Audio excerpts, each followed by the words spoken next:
on va aborder du coup une table ronde.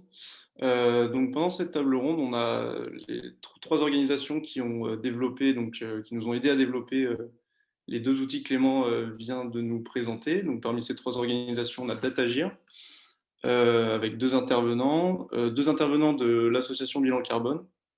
Donc ces deux organisations-là ont aidé au développement de nos gestes climat, la calculette carbone.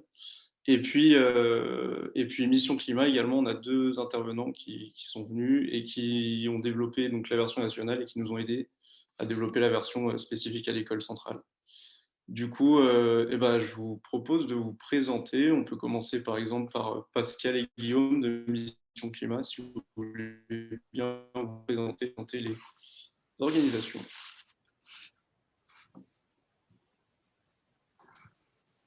Alors, je vais commencer, je te laisserai te présenter Pascal. En ce qui me concerne, Guillaume Martin, je travaille au cabinet de conseil BL Evolution, qui accompagne des entreprises et des territoires, des collectivités locales et des organisations, des campus, etc., sur des sujets de transition écologique. Et dans ce cadre-là, on a publié une petite étude dont on reparlera peut-être. C'était en 2019, où on essayait de montrer quels pouvaient être les ordres de grandeur à mettre en œuvre en termes de transformation sectorielle en France pour que la France s'aligne sur une trajectoire 1,5 degré. Et à la suite de la publication de cette étude, on s'est dit que créer un petit outil pour permettre à chacun de visualiser en direct ces ordres de grandeur pouvait être intéressant. Donc c'est à ce moment-là qu'on en a discuté avec Pascal et que ce projet Mission Climat est né. Eh bien, bonjour à tous, je prends le relais.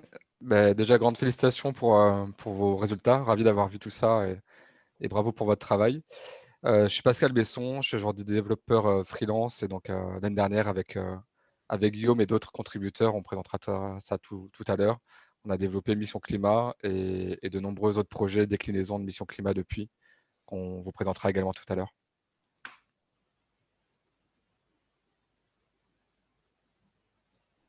Ok, du coup on peut passer à Datagir, peut-être Martin et Maël, si vous voulez vous présenter. Oui, bonjour à tous. Eh bien, écoutez, on avait éventuellement prévu un petit slide, mais c'est comme vous voulez.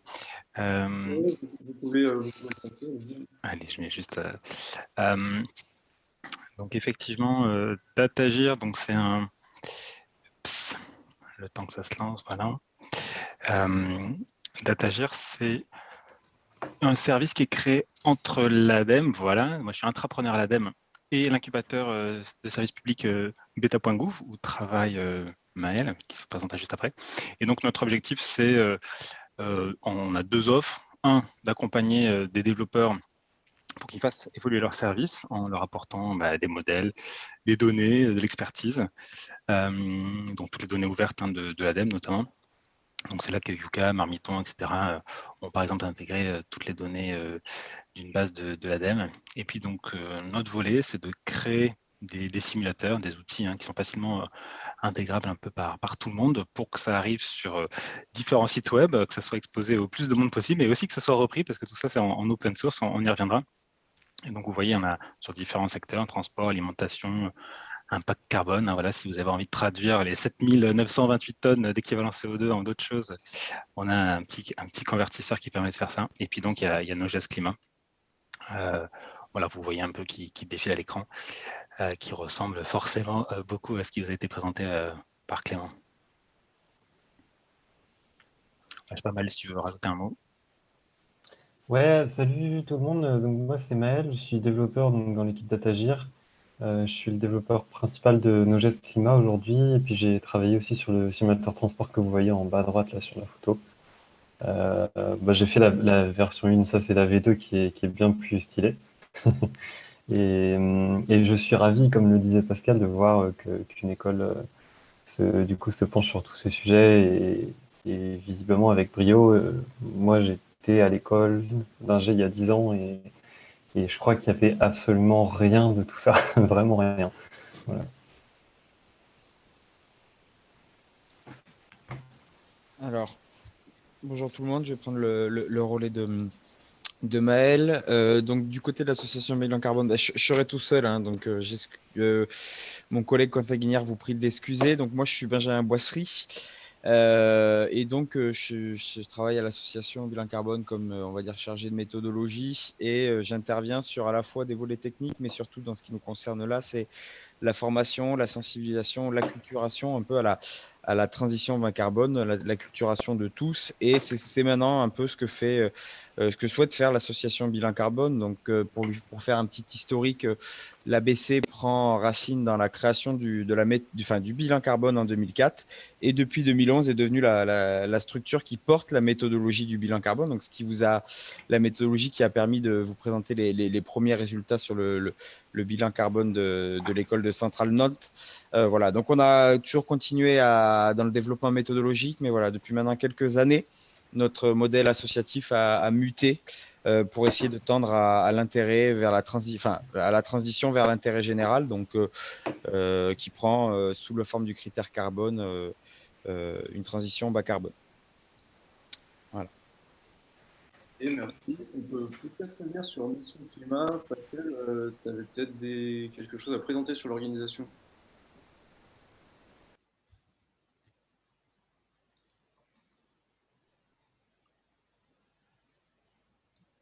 Alors désolé, peut-être qu'on peut passer à une autre, c'est pas prêt, mais je vais préparer les slides. Ok, ça marche, moi pas de souci. Et bah, dans ce cas-là, on peut peut-être commencer la table ronde. Ok.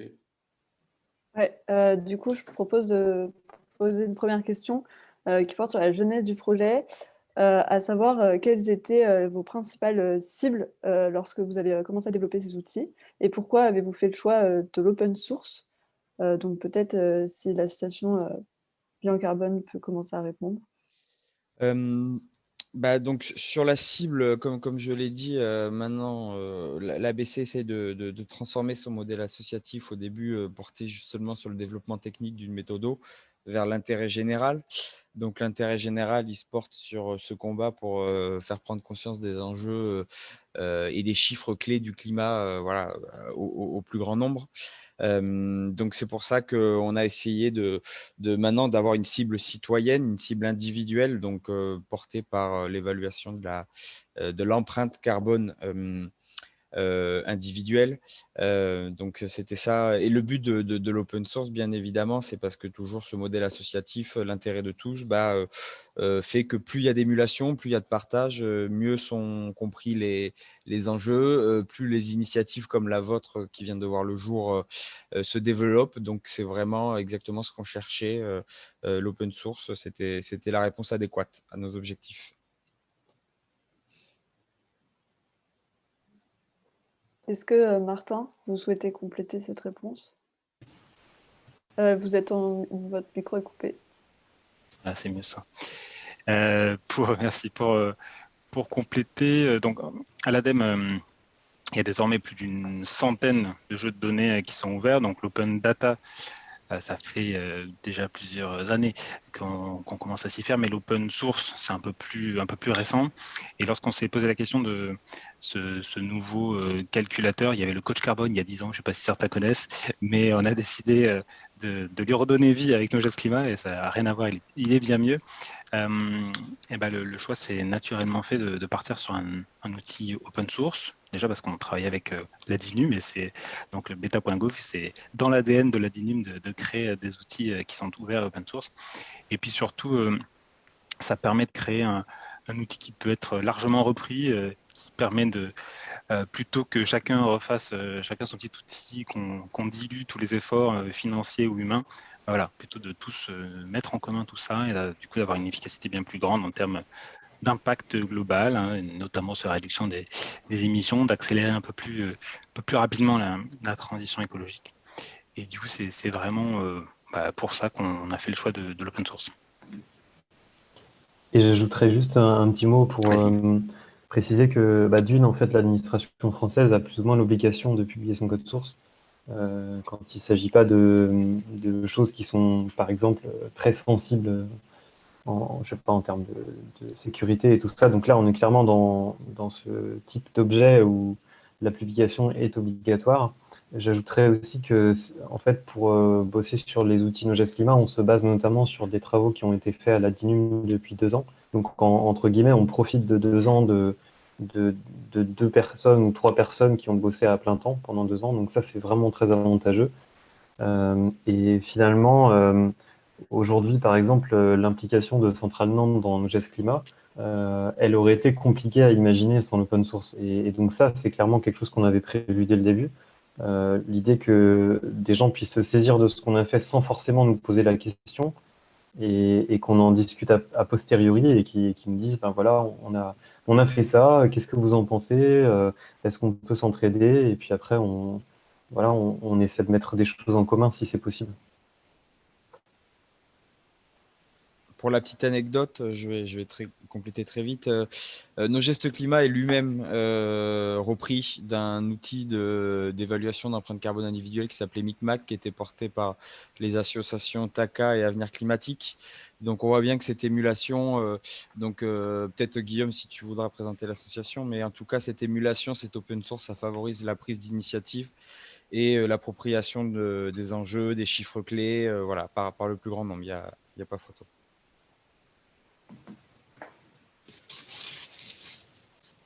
Peut-être si Guillaume et Pascal, vous pouvez expliquer quelles sont les cibles du simulateur Mission Climat et pourquoi le choix de l'open source aussi. Yes. Les cibles, c'est par rapport au contexte dont je parlais tout à l'heure, de publication d'une étude qui a fait un petit peu de bruit dans la presse parce que elle chamboulait un petit peu à l'époque les représentations qu'on pouvait avoir sur l'action en termes de réduction d'émissions de gaz à effet de serre à l'échelle nationale. On s'apercevait dans les débats, en fonction du public devant lequel on se trouvait quand on présentait cette étude, que les gens n'avaient pas forcément la même perception de la difficulté des transformations à mettre en œuvre en fonction de leur origine. Pour vous donner un petit exemple, par exemple, dans la presse, on a surtout vu des citations de l'étude autour de ce qu'on avait écrit sur l'aviation, alors que quand on allait présenter cette étude sur un territoire rural organisé autour d'une agriculture et de l'élevage, bah forcément, c'était la réduction de la consommation de viande et des produits laitiers qui faisait beaucoup plus débat. Et en fait, finalement, tout le monde voyait un peu le monde différemment et tout le monde disait bah, vous avez été trop ambitieux sur tel secteur, au contraire, j'aurais poussé les curseurs un peu plus loin sur la rénovation, etc. Et donc, l'objectif, c'était de construire un outil qui permette à tout le monde de faire son propre scénario, finalement, et de choisir comment est-ce qu'il allait équilibrer l'ensemble des secteurs pour faire baisser les émissions de gaz à effet de serre. On va dire que ça, c'était l'objectif initial. Et pour l'open source, ça s'inscrivait aussi comme vous l'avez peut-être compris, j'étais, je le suis plus depuis très récemment, mais aussi administrateur d'une association qui s'appelle Avenir Climatique, qui développe aussi des outils de sensibilisation et de vulgarisation des enjeux énergie-climat. Qui avait développé un outil qui ressemblait un petit peu à Nogest Climat, et tout ce qu'on produisait dans l'association était au format open source, avec l'objectif de diffuser au maximum ces enjeux-là. Et forcément, travaillant sur les mêmes sujets au sein de BL, on se posait cette question-là de qu'est-ce qui se passe si on commence à mettre du libre dans le secteur des cabinets de conseil, qui n'est pas forcément réputé pour sa capacité à développer des outils en open source et en libre. Et aujourd'hui, c'est un sujet qu'on porte, c'est-à-dire qu'on aimerait bien aussi faire comprendre que notre valeur ajoutée en tant que consultant, c'est pas forcément sur les modèles de données, c'est pas forcément sur les outils de calcul, mais plutôt sur notre capacité à animer des discussions, à faciliter la mise en œuvre de la transition, plus que sur notre capacité à remplir un fichier Excel et afficher un chiffre à peu près cohérent à la fin. Donc ça, c'est un travail en cours. Pour l'instant, on va dire que on n'a pas forcément encore réussi à agréger d'autres acteurs du conseil autour de cet outil. C'est un objectif qu'on porte avec Pascal et avec la petite équipe de développeurs et de bénévoles qui est associée au projet, notamment dans le cadre des déclinaisons dont on vous parlera peut-être par la suite. Et juste rapidement pour compléter, L'open source a été aussi un moyen de donner une teinte au projet, donc évidemment tourner vers l'impact sur des questions qui sont vraiment extrêmement urgentes. Et cette teinte-là, elle nous a permis, parce qu'il y a une petite visibilité médiatique de Mission Climat, comme ça a pu être le cas de nos gestes climat, de nous attirer pas mal de sollicitations de personnes qui voulaient contribuer, soit au développement web, soit à la conception d'ateliers autour de Mission Climat. Donc, en plus des déclinaisons que ça facilite et de la mise à disposition du code source et la mutualisation des moyens qu'on alloue à ces outils-là, ça permet en plus d'agréger toutes les bonnes volontés assez simplement.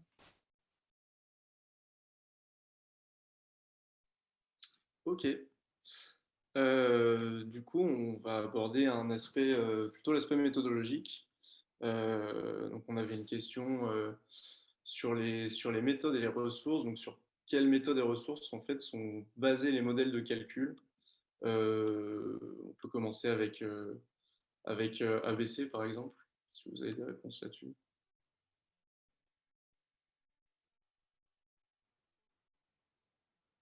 Désolé, j'étais coupé. Oui, bah alors le principe de la comptabilité carbone, en soi, c'est pas quelque chose de compliqué, hein. Pour simplifier, il s'agit en fait d'associer une donnée d'activité.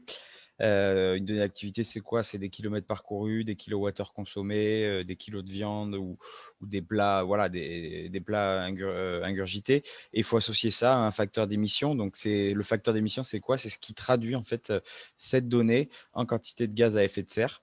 Donc, plus spécifiquement, on parle de CO2 équivalent. Et donc, en fait, ce que fait nos gestes climat, c'est ce principe de comptabilité carbone, mais à l'échelle individuelle. Donc, on cherche à avoir de la donnée propre aux individus. Donc, c'est pour ça qu'on pose la question de si vous avez une voiture, combien de kilomètres vous roulez avec, qu'est-ce que vous mangez, comment vous chauffez votre logement. Donc, ces données-là. Et par contre, concernant les facteurs d'émission, eh bien, on se base sur la base carbone de l'ADEME, hein, qui est voilà, la référence en France de tout outil de comptabilité carbone. Voilà. Ok. Je ne sais pas, peut-être que Mission Climat, vous aviez des choses à dire, Pascal et Guillaume, sur les méthodes et les ressources que vous aviez utilisées. Nous, c'est un peu la même chose. C'est-à-dire qu'en fait, le simulateur, il reconstitue l'empreinte carbone de la France à partir de différents facteurs d'émission sur le même modèle que Mission Climat, sauf que les données d'entrée, plutôt que ça soit vos factures d'électricité et le nombre de kilomètres que vous parcourez en voiture, ce sont le nombre de logements chauffés en France, la surface de ces logements, la température de consigne des chauffages, etc. Et donc, on décompose comme ça l'ensemble des activités françaises en quelques leviers, en une cinquantaine de leviers sur lesquels après, derrière, on peut jouer avec le simulateur. Et à la fin, on a exactement la même, on va dire, la même équation, hein, que nos gestes climat, c'est le même principe. Simplement, on a quelques hypothèses qui viennent de l'INSEE. On utilise tout ce qui peut exister en termes de bases de données. Par exemple, je prenais l'exemple pour les logements. On a des bases de données pour ça qui sont en open data. Et puis, pour certaines choses, forcément, on fait des hypothèses. Donc, on reconstitue certaines données. On fait des choix parfois arbitraires. Par exemple, aujourd'hui, on n'a pas de base de données qui nous dit que les logements sont chauffés en moyenne à 21 degrés en France, par exemple. C'est ce genre de choix qu'on peut être amené à faire quand on travaille sur ce genre de modélisation. Mais sur le principe, c'est exactement pareil que nos gestes climat. Ok. Du coup, ouais, par rapport à ces méthodologies que vous avez utilisées, est-ce que vous les avez un peu élaborées dans le but de permettre de futures déclinaisons des outils? Et si oui, est-ce que vous avez déjà décliné cet outil dans d'autres organisations? Je pense à toujours Mission Climat, vous avez peut-être des exemples là-dessus. Alors effectivement, je pense que le modèle de calcul, il était vraiment propre, évidemment, sur les missions climat nationales, à la partie nationale.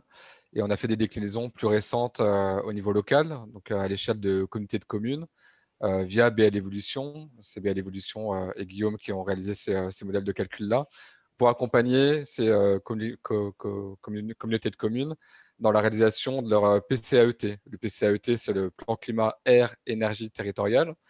Ça nous intéressait parce que ça permettait de sortir aussi du seul prisme climat.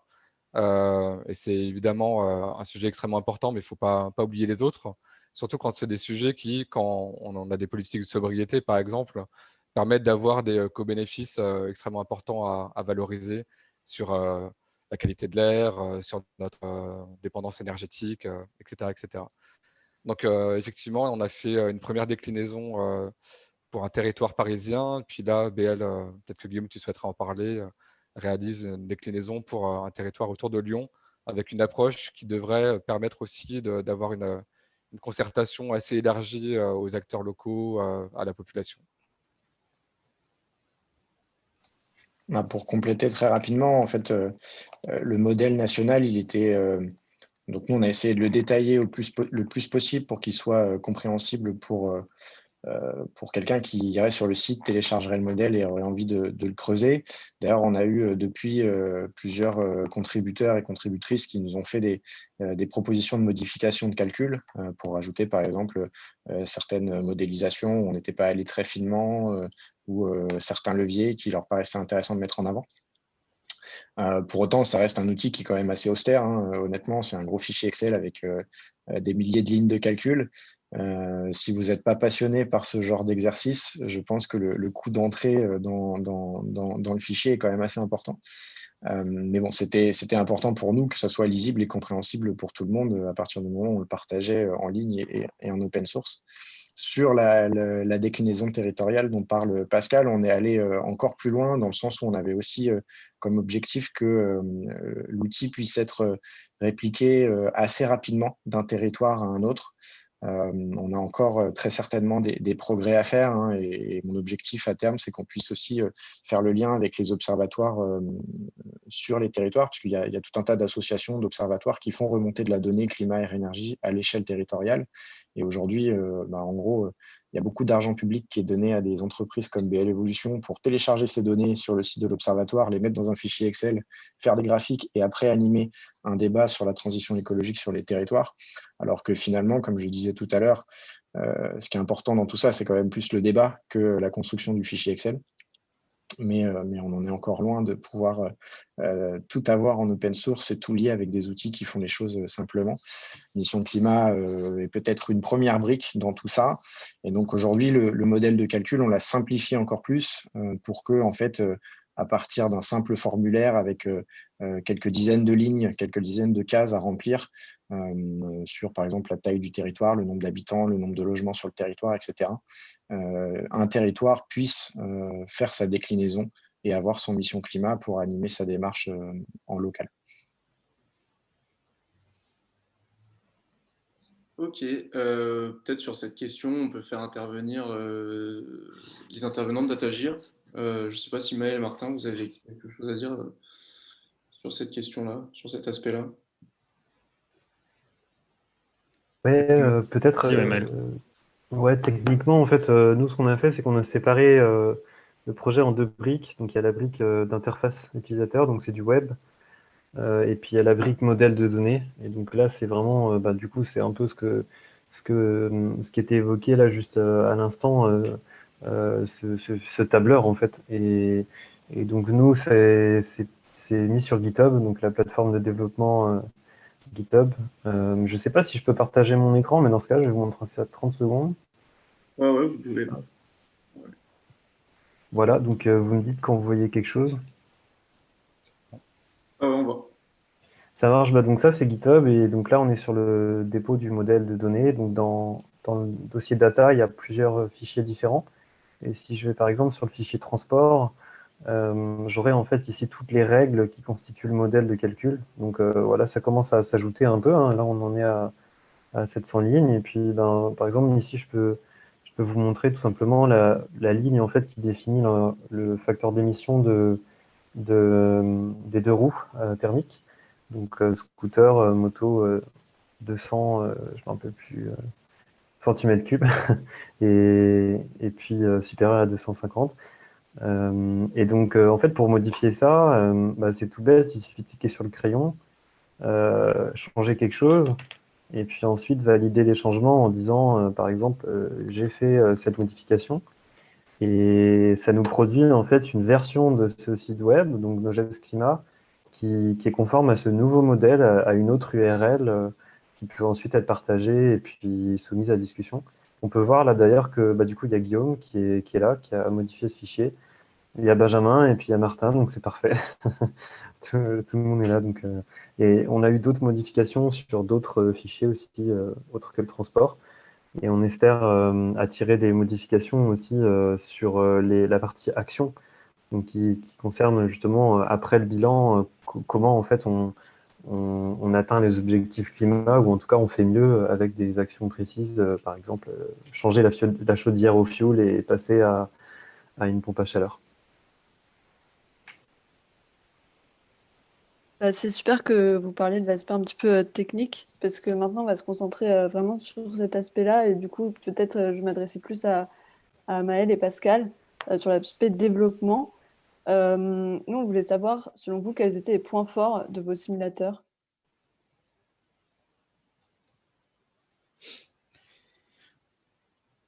Je vais commencer, parce que Maël ne prend pas la main.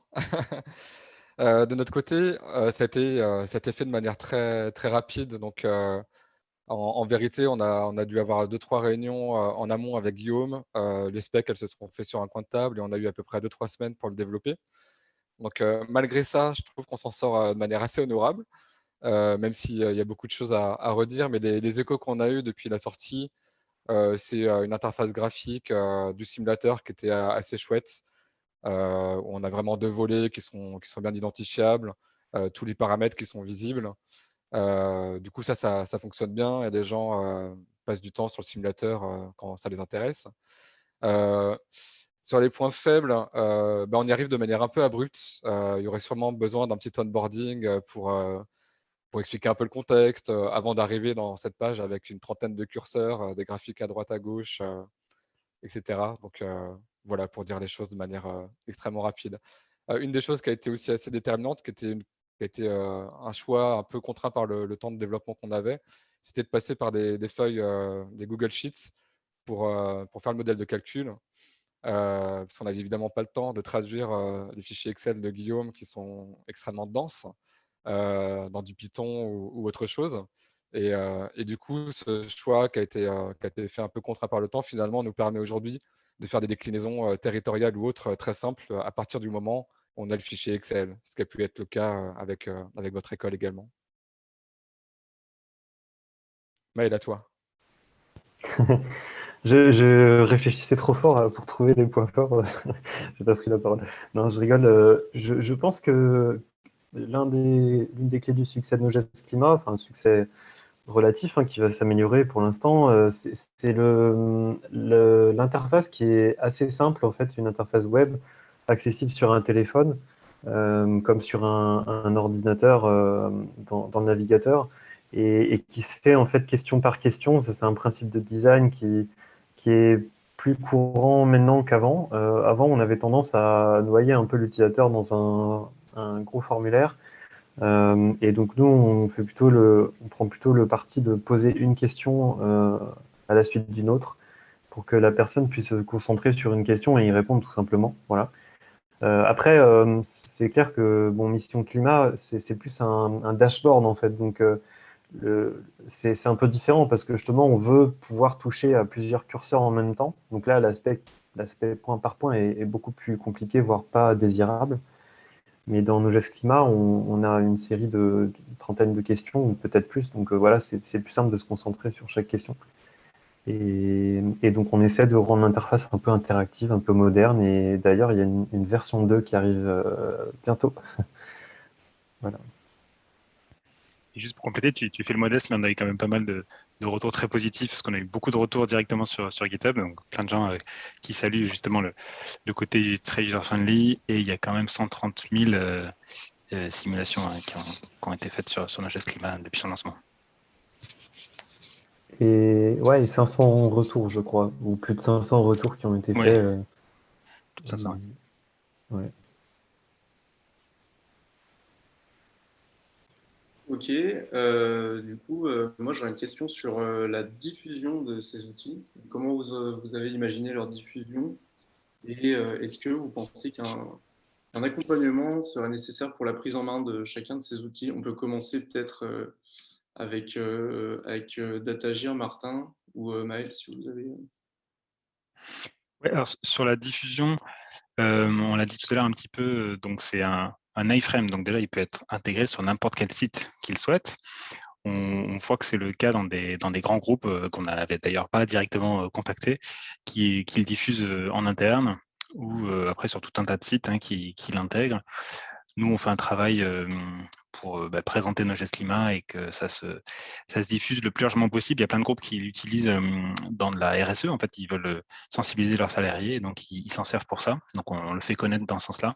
Et puis, sur la deuxième partie de ta question, c'est vrai que sur un accompagnement à la prise en main, on a de plus en plus la question d'ateliers autour de nos gestes climat. Et donc, on est en train de réfléchir avec Maël sur comment outiller cet aspect atelier pour que ceux qui lancent des ateliers puissent monitorer, suivre un peu tout leur pool de personnes qui font l'atelier à qui ils ont envoyé nos gestes climat.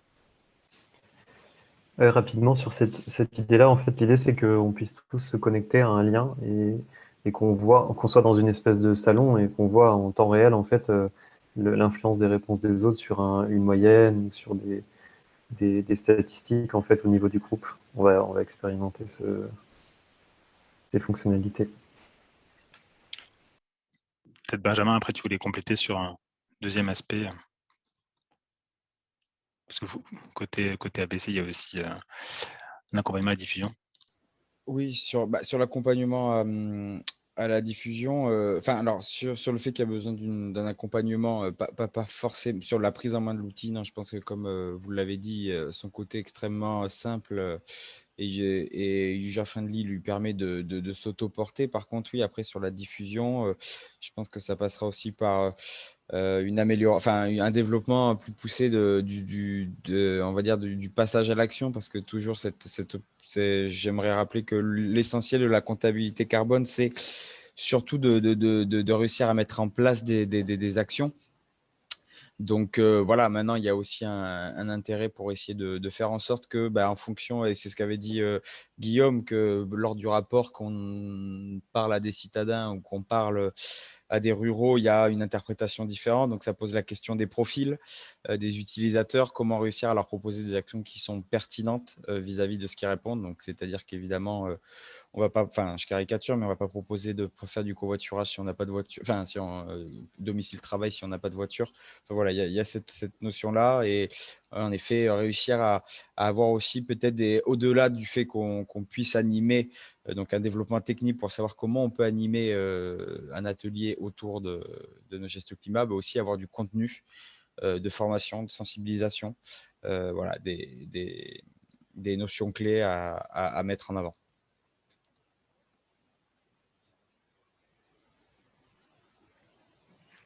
De notre côté, aujourd'hui, on est, je pense, pas très bon dans la manière dont on porte et qu'on communique sur Mission Climat. C'est pas notre ADN avec Pascal, et puis on n'a pas forcément du temps dédié à ça. Et ça pose un peu la question du financement aussi, du développement de ce genre d'outils, comme ça a été posé en question. J'en profite pour y répondre. C'est un outil qu'on a développé entièrement bénévolement au départ. Aujourd'hui, on a quelques déclinaisons où quand un territoire, quand une entreprise vient nous voir, parce qu'on a aussi quelques déclinaisons sectorielles par des entreprises, on réalise pour le coup ça de manière non bénévole, et donc ça nous permet de financer un petit peu les précédents développements. Pour autant, aujourd'hui, moi, dans mon métier, dans mon boulot quotidien, j'ai pas de temps dédié normalement à Mission Climat. Donc, tout ça vient entre guillemets, se rajouter en tant qu'activité bénévole. Donc finalement, aujourd'hui, on n'a pas de portage en termes de communication. Pour autant, on s'aperçoit que beaucoup de gens s'approprient l'outil. On a même récemment des citoyens qui l'ont utilisé pour interpeller leurs députés dans le cadre du débat à l'Assemblée sur le projet de loi climat, de demander traduisez vos articles de loi à travers l'outil Mission Climat pour voir à quel point ça fait avancer le sujet ou pas. Donc ça, c'est très chouette, mais ce n'est pas une démarche qui est formalisée de notre part.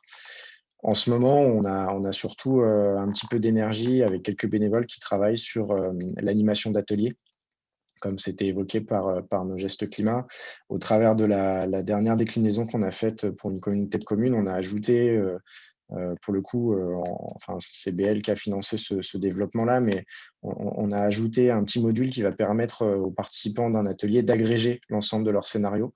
Donc l'idée, c'est un peu comme Mission Climat, hein, c'est de mettre autour d'une table ou à distance ou pas, mais plusieurs personnes qui réalisent leur propre scénario de transition. Et à la fin, on est en mesure d'agréger tout ça, de regarder les moyennes, les médianes, de comparer si les gens étaient plus ambitieux sur la rénovation que sur l'avion, que sur l'alimentation, etc. Et le but à terme, par exemple, enfin là, sur ce territoire, ça va être d'utiliser cet outil directement pour animer, dans le cadre du plan climat et énergie territoriale du territoire, la phase de concertation où les élus sont censés décider de la trajectoire que va suivre leur territoire sur les prochaines années. Donc, ça, c'est quelque chose sur lequel on n'a pas encore de retour d'expérience concret à faire parce qu'on n'a pas encore testé l'outil concrètement avec les élus, mais on y travaille. Et au passage, on a une petite étude, un petit questionnaire qui doit tourner sur les réseaux sociaux où on questionne les gens justement sur quels pourraient être les besoins d'animation avec Mission Climat. Donc, si j'en profite pour faire un petit peu de pub, si vous pouvez nous faire quelques réponses supplémentaires, je mettrai le lien en commentaire. Et pour compléter ce que dit Guillaume, aussi, début septembre, on a participé à la rentrée du climat de Centrale Supélec, aux côtés de la fresque du climat. Et à l'époque, je crois que c'était Micmac qui subsistait peut-être dans ces dernières heures avant nos gestes climat. Et on avait fait un atelier qui a duré 1h30, 2 heures, avec 850 participants à distance. Et chacun avec ce qui était réparti en groupes de 6, donc il devait y avoir autour de 140 groupes. Et le but, c'était de réaliser ensemble un scénario de degrés. Donc, on avait fait un premier outil qui permettait d'agréger les données de chacun des groupes, de voir sur quels paramètres il y avait des consensus, sur lesquels il y avait un peu plus de discussions à avoir. Et en 2 heures, on a réussi à faire un bel atelier. Je l'avais fait le lendemain aussi à Centrale Metz, cette fois-ci en live avec 11 élèves. C'était un peu plus cool. Mais ça a bien fonctionné. C'était assez complémentaire de la fresque, qui est un outil qui est en train de se répandre un peu partout pour la sensibilisation et les premiers pas dans la sensibilisation aux enjeux énergie-climat. Et c'est bien derrière d'avoir un outil comme nos gestes climat et comme Mission Climat à l'échelle nationale pour mettre un peu des ordres de grandeur autour de tout ça, parce qu'évidemment, ça n'a pas les mêmes conséquences en fonction des ordres de grandeur voilà, vis-à-vis de la transition. Super, merci. Et justement, une dernière question et peut-être un peu pour ouvrir. Comment ces outils ils sont censés initier cette prise de conscience, qu'elle soit individuelle ou collective? Et est-ce que c'est une première étape au changement? Et si oui, quelles sont les étapes futures pour changer et avoir une transition écologique? Je ne sais pas qui veut commencer à répondre. Qui se lance? Je vais commencer. Donc les futures étapes, je pense que enfin, ce qu'on cherche à travers ces outils, c'est comme on l'a dit, c'est une diffusion maximale via de l'open source. En tout cas, les prochaines étapes du développement, je ne sais pas lesquelles elles seront. J'espère qu'en effet, ça infuse et que ça diffuse parce que, comme l'a dit, si on prend ce qu'a dit Martin, qu'on a essayé de remettre au goût du jour un peu coach carbone, on se rend compte que, mine de rien, les messages il y a 10 ans, ils étaient déjà les mêmes, hein. Donc, est-ce qu'on n'a pas perdu 10 ans? J'espère qu'avec la crise Covid, on ne perdra pas 10 ans de plus. Enfin, voilà, l'urgence est là, elle est bien là. Donc, c'est essentiel d'œuvrer à la sensibilisation de tous. Donc, je pense que c'est ce qu'on fait avec nos initiatives là, open source, orientées sur le grand public, hein. Quand on je trouve que c'est vraiment beau de voir qu'un élu puisse être interpellé avec un outil de prise de conscience massive. Donc, c'est intéressant, mais les messages, ils étaient déjà là il y a 10 ans. Même, on peut remonter au premier rapport qui conteste la place d'une croissance dans un monde aux limites physiques réelles. C'était les années 50, hein. Les années 70, c'était le Club de Rome. Donc, les messages, ils sont là en espérant qu'on arrive enfin à gagner cette bataille culturelle. On peut espérer que, malgré le Covid, l'environnement et le changement climatique sont toujours une des préoccupations majeures des Français. Donc, on peut espérer que cette bataille culturelle se garde, mais c'est aussi ça que se joue là où l'intérêt de ces outils, c'est de réussir à porter cette question. Oui, je pense que les outils, c'est pas la seule solution, malheureusement, pour la crise climatique. Voilà, on fait tous des propositions. Enfin, tout ça, ça vient se compléter et donc tant mieux. Enfin, il y a des citoyens qui seront sensibles à un outil, d'autres à d'autres pas du tout sensibles. Donc, côté Node.js Climat, on essaie d'apporter cette brique. Alors, sur Datagir, il y a aussi d'autres simulateurs pour d'autres briques et qui peuvent intervenir à d'autres moments de vie. Mais juste sur Node.js Climat, on croit quand même pas mal à l'aspect un peu viral. Donc, c'est pour ça qu'on peut facilement partager. Je crois que Clément l'a montré sur la déclinaison centrale Nantes, mais évidemment, c'est vrai sur la déclinaison nationale. On peut partager facilement pour essayer d'interpeller aussi. Donc là, peut-être pas son sénateur, mais son voisin, son collègue, etc., pour lui montrer. Et tiens, moi, je suis à 6 tonnes, et toi? Voilà, c'est un peu le but aussi, pour faire bouger un peu les choses. Et j'ajoute qu'on est en train de faire une nouvelle version de ce partage qui sera un peu plus magique. Et enfin, je pense pour l'instant, on n'exploite pas assez cette viralité, comme tu disais, Martin. On a vu lors des premiers développements de Node.js Climat que pourtant ça marchait plutôt bien en fait sur Facebook, par exemple, et ça menait à des discussions qui sont toujours assez intéressantes. C'est-à-dire que en fait, on peut se dire oui, mais c'est un peu quand même un concours du coup de qui a la plus petite empreinte. Mais en fait, au-delà de ce concours, ça mène à des discussions intéressantes. Parce que les gens, par exemple, nous ont fait beaucoup remonter la question. 2 tonnes, c'est impossible en fait. Et du coup, cette question, oui, on est tous d'accord avec ça. 2 tonnes, c'est impossible. Donc discutons-en et trouvons des solutions et trouvons justement comment passer comme on dit souvent, à l'échelle collective à partir de ce constat-là. Voilà, donc ça c'est un des axes. Et comme tu disais, Martin, peut-être que si, justement, peut-être que l'objectif c'est de faire en sorte que des députés, par exemple, calculent leur empreinte. On verra ce que ça donne. Pour compléter aussi, c'est vrai que c'est un véritable enjeu de la sensibilisation sur ces sujets. Il y a des études qui montrent que même si c'est une préoccupation de plus en plus importante pour les citoyens, on reste à un niveau d'éducation sur ces sujets qui sont vraiment très faibles. Donc c'est important d'avoir des outils et de l'animation derrière pour faire cette montée en compétence de tout le monde. C'est évidemment pas suffisant, mais c'est nécessaire d'avoir ce niveau d'information. Et je pense que l'expérience de la Convention citoyenne pour le climat, quoi qu'on pense de son issue, a montré que 150 citoyens tirés au sort, une fois qu'ils étaient mis dans des conditions d'information vraiment de qualité, évidemment, une grande différence par rapport à une sensibilisation simple, c'est qu'ils sont aussi mis en position de décider avant que les filtres n'interviennent. Mais voilà, quand on a cette mise en situation, on shift de manière assez importante. Et évidemment, comme le disait Maël, le collectif est très important aussi pour aussi prendre les coups, comprendre dans ce cheminement de sensibilisation et d'information, parce que je pense qu'à la fin de la journée de rentrée climat de Centrale Supélec, après une fresque du climat et un atelier Micmac, un atelier mission climat, je pense que les étudiants, ils étaient un peu rincés. Et c'est important collectivement d'affronter tout ça ensemble, parce que voilà, c'est il y a quelques coups de calgon que le collectif permet de surmonter de temps en temps.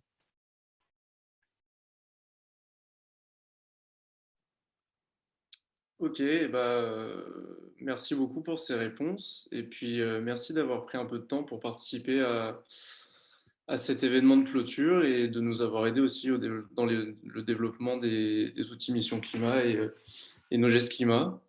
On va pouvoir passer à la suite. Colin, je te laisse. Ouais, très bien. Merci.